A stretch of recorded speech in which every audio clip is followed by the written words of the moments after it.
இன்னைக்கு வேலண்டைன்ஸ் டே. ஆனால் இன்னைக்கு ப்ரப்போஸ் பண்ணால் என்ன சொல்வான்னு தெரியுது. நானும் எவ்வளோ நாள் தான் இவன் ப்ரப்போஸ் பண்ணுவான்னு பார்த்துட்ருக்கிறது. இன்றைக்கு மட்டும் அவன் ப்ரப்போஸ் பண்ணலை, 2 குட்டியாச்சும் இவனை ப்ரப்போஸ் பண்ண வைக்கிறேன்.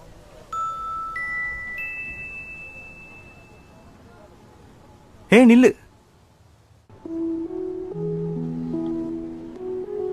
ஐ இன்றைக்கு ப்ரப்போஸ் தான் போல.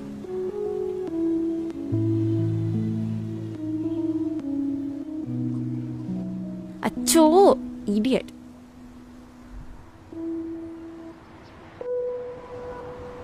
ஹே சாரி. நீ மூடு. ஸ்ட்ரைட்டாகவே கேட்டுறேன். Will you marry me?